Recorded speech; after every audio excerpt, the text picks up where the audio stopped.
भूतिया हवेली का रहस्य। गांव के किनारे एक पुरानी हवेली थी जिसे लोग भूतिया हवेली कहते थे। कोई नहीं जानता था कि वहां कौन रहता था, लेकिन जो भी रात में उस हवेली के पास से गुजरता वह डर के मारे कांप जाता। हवेली खंडहर बन चुकी थी, लेकिन उसमें एक अजीब सी दहशत थी।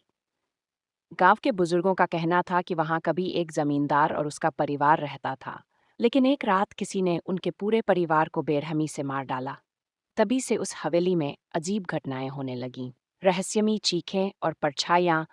रात होते ही हवेली से अजीब अजीब चीखें सुनाई देतीं। कभी कोई औरत की सिसकियां सुनाई देतीं, तो कभी किसी बच्चे के रोने की आवाज आती।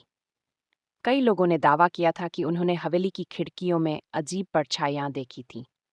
गांव में ये बात मशहूर थी कि जो भी हवेली में रात बिताने जाता, वह या तो पागल हो जाता या फिर कभी लौटकर नहीं आता।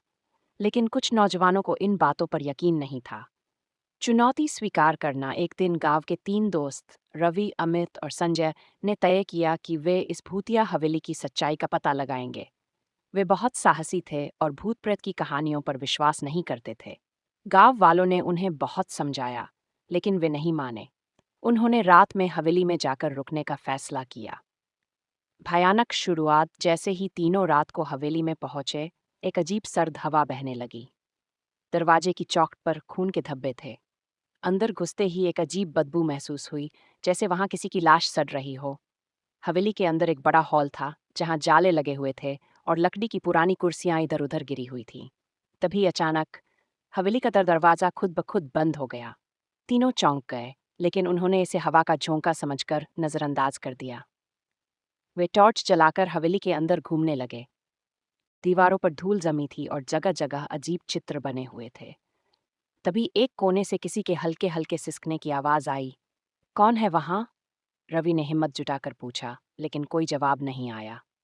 डरावने संकेत। अमित ने जैसे ही टॉर्च आगे बढ़ाई, दीवार पर खून से लिखा था, भाग जाओ वरना मर जाओगे। सभी के रोंगटे खड़े हो गए। संजय ने घबराकर कहा, हमें यहां से निकल जाना चाहिए।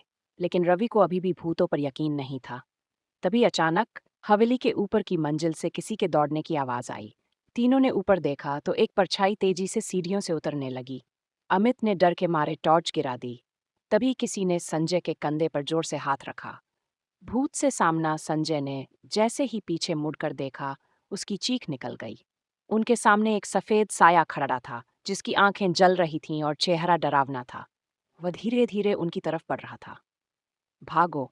अमित चिल्लाया और तीनों दरवाजे की तरफ भागे, लेकिन दरवाजा अपने आप बंद हो गया। हवेली की दीवारें हिलने लगीं और हवा में किसी की भयानक हंसी गूंजने लगी। तुम लोगों ने मेरी नींद में खलल डाला है, अब तुम यहां से जिंदा नहीं जा सकते। अंतिम उपाय। रवि ने हिम्मत जुटाकर अपने गले में पहना, हनुमान जी का लॉकेट निकाला और जोर जोर से हनुमान चालीसा पढ़ने लगा।